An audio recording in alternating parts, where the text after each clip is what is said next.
Hello, everyone, and welcome back to our bromance series here in Stellaris 2.0 with the Apocalypse DLC. I am Mal. I'm once again joined by the illustrious, and I would have to say attractive crew that consists of Sabouts, Mickey, Vanguard, and our new buddy, Commissar Roach. How is everybody? Hello. Hello. Hello. Good. It's me, Mario. No. I like how only one of us actually answered the question posed towards us. All right, now, I think I'm super excited about playing this. I think we all are, but Unpause the game. I'm Thank optimistic about our starting positions. I think. I mean, from the sounds of it, you guys seem okay. Yeah. How do you feel about it? I love that. You guys seem okay. Is the terror in my voice? Is that the sound of okay? Yeah, these guys have not left, so they're kind of worrying me a little bit. Well, It's not too hard to get up to 500 fleet power early game. yeah. Worst case it's scenario, the rest of us will just have to carry you through the game. We've done this before. It's not too big of a deal. Yeah, I was gonna say it's not like you shouldn't be willing to repay that debt because my back is really sore from all the times I've had to carry you. So, actually, that's not true. You're usually the one that's like taking over half the galaxy and carrying us. Nah, usually. Usually you are. You ninja, pirate, spider, whatever guy you are. This is a whole nother game. Actually, I am pretty much playing ninja, pirate, spiders right now. Oh wait, you're those really creepy bug bastards that have like the long grasshopper legs, aren't you? Those things freak me out. They're really. I always imagine them having like a really like soft voice for some reason. Like it just comes up to you and just starts talking to you. It's more menacing that way, isn't it? Well, yeah, no, it is, and they also have like the no, I'm thinking of the xenomorph one that has like the little like touchy fingers. Creepy. Running its fingers over you as it's like whispering in your ear. Hi, how you doing? It's just I don't do well with scary. I had a hard time when we were playing 7 Days to Die. Like zombies are like where I live. Oh man, I have a hard time. I've gotten better at it. Yeah, I've been watching your Subnautical series. Oh man, Yeah. Today's was the funniest thing I've ever seen. Your reaction to that goddamn Leviathan was great. It's just like for 2 minutes you're just like, what the hell? Oh my god! Did you scream like a 6-year-old? No, I wanted to really badly. I had to fight the urge. I had to fight the urge. You gotta do what you gotta do, man. The way it is. I mean that's a game I think you would enjoy, Mal. Oh, I've played Subnautica. I would think it would be honestly, I would play it and it would be like a perfect game, but I really feel like that's one of the games where it's not multiplayer and they really like missed a huge opportunity by not making that multiplayer. I don't know. I think their design philosophy it would really work best if people could work together in multiplayer. Sorry, go on. I think their design philosophy specifically was to try and tell a story while also having that world. I don't think they like. I don't know if they like. I don't think they never intended it to have multiplayer. So I mean, it probably could have worked, but I mean, if you read all of their like data pads and everything they have scattered around there, they've got a pretty deep background they put into that world. That I respect that. Yeah, my biggest thing was like the game feels multiplayer. I wouldn't want a multiplayer with like big servers, but I wouldn't mind like a co-op kind of thing. That's what I'm saying. Yeah, not a semi-persistent world like Ark or something like that. I'm talking about something like this where a group of friends could get in and have a communal experience. That to me, that game felt it just felt thematically like that would have worked. But to Roach's point, the story was you're there, you're a survivor, can you make it off the planet? Yeah. Well, they really wanted to nail home the whole like you're alone in this thing. Right. You know, it's big, deep ocean, you're alone, nobody's coming, and they hit that pretty good. Yeah. Having said that, there is a mod. In works. I've seen it. Oh really? Yeah, there's a multiplayer mod in the works. The question is how well does it work? I mean, probably not at all. It's gonna work just as well as the Forest worked when they first introduced multiplayer. Yeah. So you can see each other, but maybe Forest. you're not wearing the same things or with the same items equipped, or you're dropping items but they're not showing up. You know, that kind of thing. Yeah, it's not gonna work well, I'm sure. But it is a shame, still neat. Yeah, it's still neat.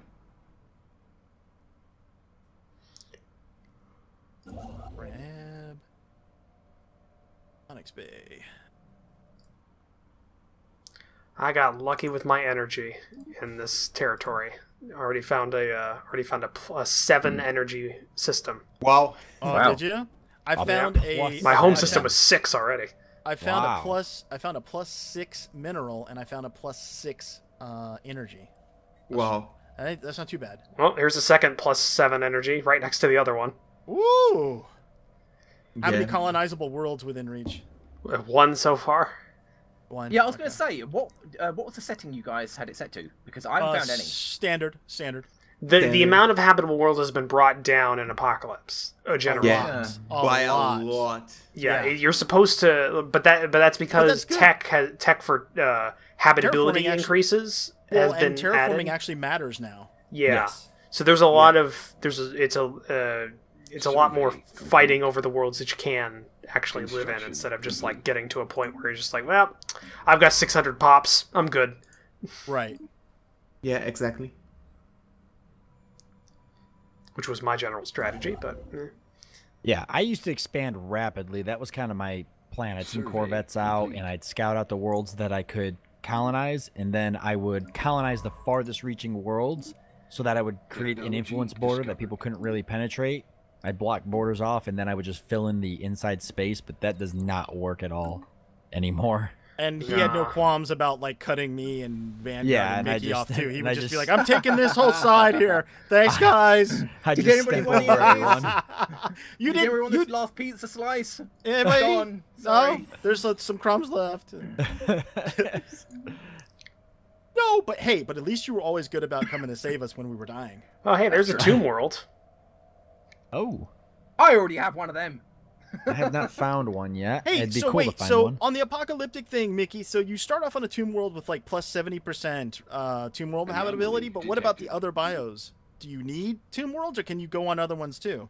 Oh, You no, can go I on other ones. I'm pretty sure, yeah. So like whatever you set your planet as. So like I picked the Tomb World one as well. So my starting world is a Tomb World, but my original planet colonization is arid. Yeah, but you do also have the ability to settle on tomb worlds. That is part of the Yes. perk. Yeah, that that's it the big talks that's the about. big thing, right? Yeah, But if you Yeah. don't find any Tomb Worlds, it kind of sucks because then you kind of wasted it a little bit. It's good flavor. It's good flavor. Yeah, definitely. And then in the future too, if you run across Tomb Worlds, you're going to be able to colonize them where other people wouldn't be able to. So I was it about at a helps. 50-50 if whether I was going to take the apocalyptic perk because I'm playing. I don't know if any of you guys have watched the story trailer or the trailer for Apocalypse when it came out. I watched it. It was awesome. Yeah, it was awesome. So I'm playing the United Nations of Earth Remnant. So what's left after No. that attack. Oh, Nice. cool. So I was like 50-50 on whether or not I was going to play Earth, but it was going to be a Tomb World, or I'm playing on Terra Nova in Alpha Centauri. Is what I'm doing. So I decided not to do that. That's really cool, though. I always love having little stories for things. I'm a big role player. My yeah. Awesome. my story is I saw this little shrimp crawfish looking guy and flipped out and went, "Oh my god, I have to be him!" That was my role playing experience Your story. backstory. That's the very in depth backstory of these guys. Well, hey, if I it's just- like an actual like mantis shrimp, you can see like 30. You can see like a couple million different shades of color. So you got that Really? going for you. No, mantis shrimps have the most advanced eyes in probably the animal kingdom. Because I think we have rods and cones in our eyes, like our. Yeah, they have a different type, don't they? Yeah, they have an extra one, which means they like it triples the potential pigments they can see, or something like that, on top of what we can see. Or God, they have I've a ridiculous trouble amount. remembering names like fuchsia. Oh, I They gue- can also see I into guess the my wife is ultraviolet, a I freak think, then. or the infrared. One of those two. So there's That's fun. crazy. That's absolutely crazy. Well, That'd be cool it's- though. Imagine if you could see like that. Well, have you ever seen those damn things? Because like they can, they're little like pincer things in front of their like they're not pincers. They're like punching. They're like battering rams. They don't hit things hard. They just move fast enough that there's a little. You hear like a sonic boom or a little crack in the water that stuns things. That's Yeah, how quickly they strike. In that strike, they actually create plasma. Yeah, In that pressurized bubble. in water. Yeah. So, So quite so So imagine Anyway, one so of those so the 7 real- foot tall. The real story, people, the real story of why I went with this shrimp-looking guy is because of all those cool things that Roach and Mickey just said. That was the real reason. The real reasons were that I was inspired by all of that information. Yeah, you didn't call it a, what was it? A crawfish for the whole time? Yeah, super cool crawfish guy is what I called it. Super cool crawfish. Oh, brilliant. Okay, I just found a system that's inhabited and had like 4 stations with 4K power per station. Must be the mining curators, maybe. Who knows? But everything there's 3 space stations. Wow, oh my god! There's 3 space stations that are 3 to 4K. There's a 12K stack of alien vessels and a 9K stack of alien vessels on top of those. Oh, you know what that is? That's one of the cons. I know what that is. Yeah, scary. That's what it is. Marauding. That's one of the marauding clans, which actually they won't attack unless you do something. By do something, you mean step into their territory. Yeah, you just need to stay away. Yeah, you just need to stay away, basically. Don't worry, that ship jumped out faster than I could even order it to. Just popped it into reverse and just started heading back down.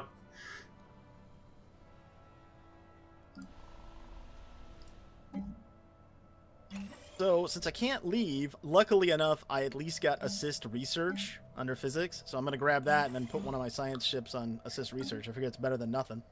Yeah. As I said, you just need to build tall instead of wide. I love how I immediately had 2 science vessels going, hired the extra scientists. I was like, yeah, this is good. And then, yeah, not so much. It just fell apart, didn't it? I'm actually playing pretty science heavy, kind of working on advancing science really quickly, see if that makes a difference. I've never really played like that before, so I'm really focusing on Unity, actually, because I want as many early game boosts as I can get. Yeah, right now both ways works. That's way what's better cool. than they used to be. Yeah, before. that's what's cool is that different ways actually work now, which is before. Really, the only way to, if you wanted to have a good chance of winning, the only way to win was to play the way that Sabouts always did, which was grab Expand much, hard, expand fast. Yeah, and just hang it out and basically risk it all right at the beginning. It's been a while since I've done this. I haven't played a multiplayer game in a long time. It's nice. Getting back into all my old habits. Like I played a lot of verses in this game before, so I'm used to renaming all of my star systems a particular code of numbers, so I can memorize it, but it makes it hell for everyone else. Yeah. Wow. That's funny. That is some psychological. So right now, the first system that I found was named like something like Heskar or something like that. Right now it's named B81-700. And that tells me something about the system. Wait, I thought your race was human. Yeah, they are. Sounds like you're going with it comes from machine it comes from Stargate. Ah. Yeah. Nobody here's watched Stargate? Really? Oh, I've watched You're giving Stargate. away your tactics here. P38886. You know, just like all like the different. Okay, yeah. No, I'll just. I don't. I'll stop. I haven't watched Stargate. I can admit that. I mean, I've watched it, but it. I don't recognize what you mean. Yeah, I'm not. Well, all of those, basically every place they go to has like it's a number code instead of a name. That makes sense. And if there's a lot of places, that's probably the best way to do it. So that's how it started, and then I just made my own code. It's in a notebook here that I'm reading off of.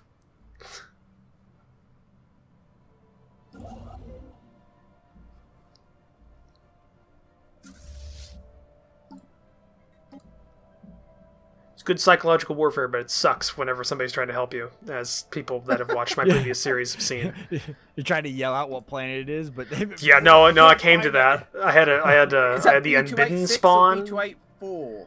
Yeah, no, I had the Unbidden spawn in my territory, and I was trying to coordinate with the God. other 3 people in my federation, and they were just like, no, he's at P36445, and it's just like, what the? There's like 3 P46s. No, you got the second number code.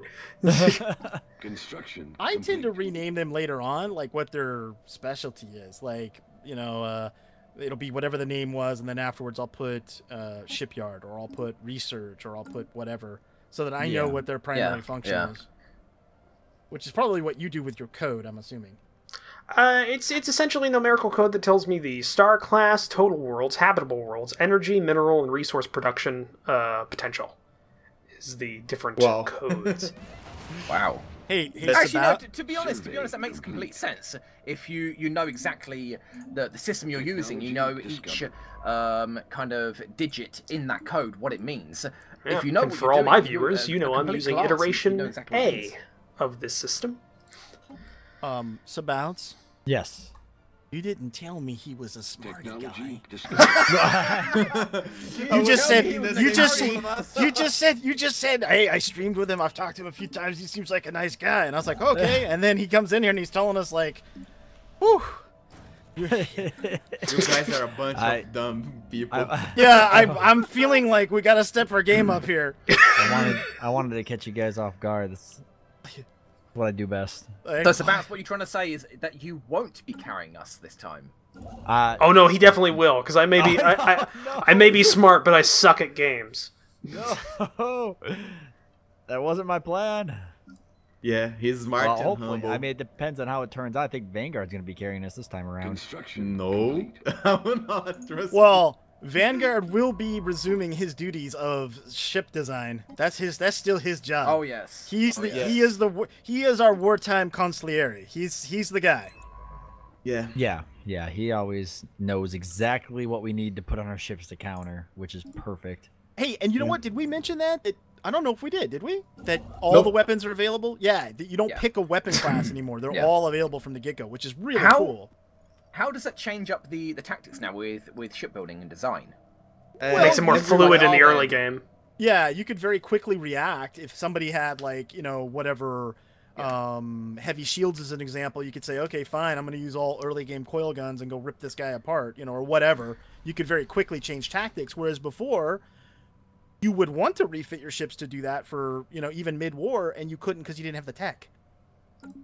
Well, it also started it kind of compounded problems because you started out with let's say you started out with projectiles. Basically, you just kept going down the projectile tree till you're mid game, and you're facing somebody that's got I don't know what's the counter for projectile shields? No, armor. I think it's armor. Armor. Yeah, somebody's got a crap ton of tier 4 armor or something like that. They're just like, okay, well I've got tier 1 lasers or tier 2 lasers because I didn't research it. I'm good to go.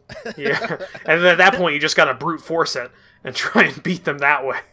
Yeah, now every weapon is very specific. There are anti-armor weapons, anti-shield weapons, shield bypass and shield armor bypass weapons, and weapons that are just devastating against holes and sucks on both armor and shields. So... See, I never paid attention to any of that. I always thought it's kind of what looks cool. That's how the 3 new weapons work. Lasers are good against armor, but are bad against shields. Kinetic weapons, it's the opposite. And missiles, they are special because they cannot be fitted in small slots anymore.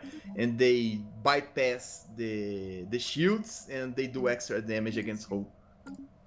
Yeah, missiles are really good now. I made all my defense platforms. I made all my defense platforms a combination of hangar bays for close-in support and missiles for long range, and then I put that extra module on that gives an extra 50% range. Like, missiles have crazy range anyway, and you add that in, basically they come into an enemy will come into your system, and they'll be in the system for maybe 5 seconds, and then all these missiles are hitting them before they can even get in range. Pretty awesome. I thought missiles were always good though. Yeah, they were good, but they're better now. Yeah, people bitch a lot about, missiles are not good because you waste the fire. No, they have the range to compensate for that. Yeah, people talk a lot about. The problem is that there are a lot of people that put benchmarks on YouTube about unrealistic fleets fighting unrealistic fleets, and people that get the impression that missiles were not good because of that, but they were always good. And now they just fill a specific role. Just like you said, they are the first line of attack. That's why they bypass shields. But overall, they have their problems. They're not good at tracking anymore. They're very susceptible for point defense. But as an initial barrage, they are awesome. They were always were. But- All I know is defense platforms that had advanced fighters on one side and like a Type 4 missile on the other side was very effective. I was just tearing stuff apart. And that's because fighters work the same way as missiles does. They bypass shields. That's why you thought they were overpowered. Because that combination in special is overpowered. I don't know if I felt that they were overpowered, but it was definitely effective. No. Yeah. When I say overpowered, what I'm trying to say is that they are strong, not they are broken. Forgot my bad So English there. what should we be focusing on right now in terms of weapons? I'm not even worrying about weapons. Yes. Right now. Yeah. I don't care. The best starting design I figured out is laser with missiles on corvettes. But platforms go all the way missiles in the early game. It's the best setup. At least in my 12-hour experience opinion. This might change from time to time. Yeah, I may be thankful for the dev team giving us these codes, but definitely a little bit of a short leadway on this one compared to some of their other releases. Yeah, Big but time. that's fine. It's allows us to do this kind of series that we're doing now. I remember when with Utopia we had like a two week before the release date or something like that. Yeah, we did. We are learning together, so it's not bad. It's just different. Complete. Like what I'm doing right now is, since I can't yet go take out those alien vessels, and to Bruno's earlier point, you know, I might as well just build up, kind of go tall, since I have some habitable worlds right here. That's what I'm doing. And then I'm going to protect myself by closing this off. So I'm going to close off this world as soon as I can. Actually, I'm doing it right now. I'm upgrading to a starport right now. And then I'm going to put defense platforms there. And then I don't have to worry about pirates. Because everything else behind there, the other 5 systems, I have something in each system. So I don't have to worry about pirates spawning behind me. I just have to worry about something coming in that one gateway. So I'm going to plug that up with a starport with some defense platforms, and then when I can, I'll bust out with a fleet and take out those enemies in the next system over. Can they not spawn inside your territory though? They can if you don't have if you don't own it. Like for instance, if you had like a system in the back and you didn't own it yet. Yeah. In other words, you hadn't built an outpost, then they can spawn there. But if they basically only spawn in unclaimed space. Yeah. Only unclaimed space. Yeah. Exactly. So closing off choke points isn't going to do. There you go.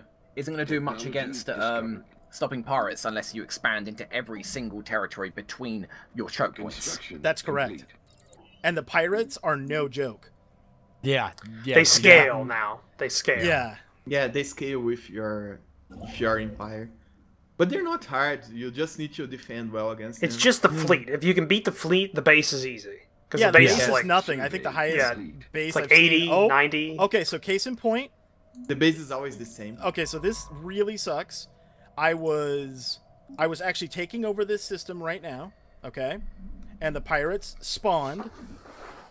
Oh. And I'm just hoping, yep, they spawned as I was doing it. And now I'm just hoping that they actually come to my home system and not the other one that I was working on. Construction complete. There's also a way to almost exploit always go the to your pilots. Yep, and they didn't. Dang it. Well, they go to the nearest place with the most platforms in it, from what I've seen. Yeah, but the way the pirates work right now, I have a pirate base cornered in a system. I know where they are. If I fortify that system, they will always attack it. So if I ignore the base, I don't have to worry about them anymore. I just need to have a base there that is strong enough. So I'm in a situation now where I'm currently upgrading an outpost, and it's still upgrading during the fight. And then I have a defense platform already queued, and I have my ships headed here. So there's a decent chance that I'll survive this, but it wasn't great that they spawned. Yeah, but you'll be good. The first one's always kind of like it's It was tough. only, it was only 200 and something military strength. It wasn't too bad. Yeah. Anomaly. Now the other thing that is different too, this is a good time to point this out, is that travel is unbelievably slow.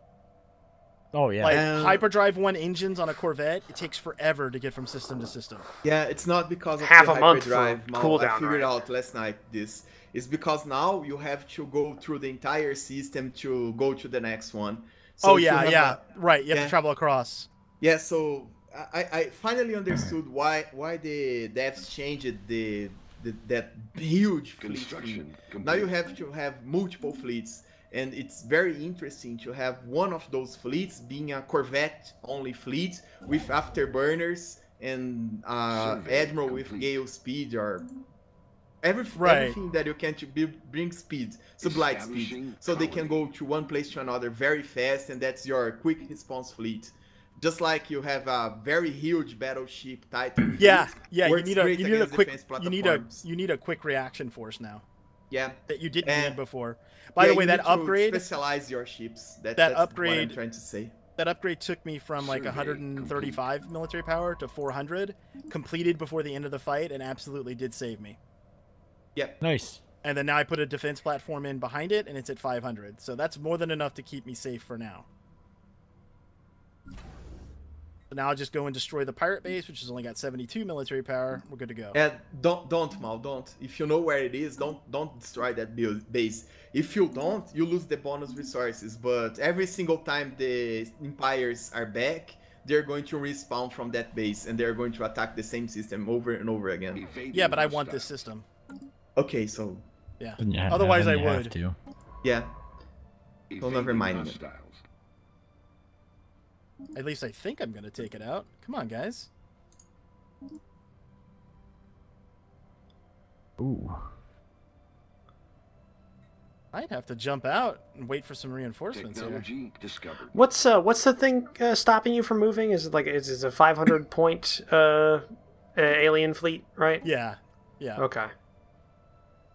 Which is fine. Because I just found like a 700 point fleet, and I thought maybe I just found your captors. I guess is a good way of describing them. Captors. Kind of what it's like, actually. Like, I guess there's not many other ways to describe it. Captors, inconveniencers. Inconveniencers. People who are preventing you from doing what you want to do, yeah. Those people. I've always liked the term rat bastards. That's yeah. We're gonna be vulgar about it. So.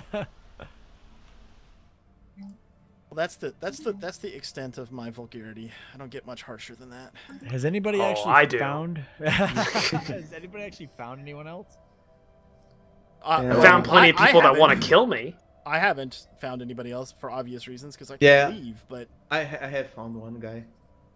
Yep. Who'd you find? It's Nagwari Technocracy. It's one of the AIs.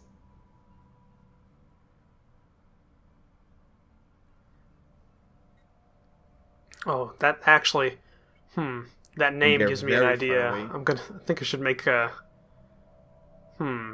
that's gonna be something I'll have to write down. Make a race named the Mogwai. But what if you feed them after dark? Now that would be a power. Cleared. That would be a research I want. Okay, so now since this is upgraded to a starbase, I'm just showing people this new starbase. So I'm gonna put some modules in here, and I think what I'll do is I'm gonna default this to basically being strictly a defensive platform for now. I'll probably adjust it to be more commercial related later. But right now I'm gonna go with probably our first battery. victory versus the pirates.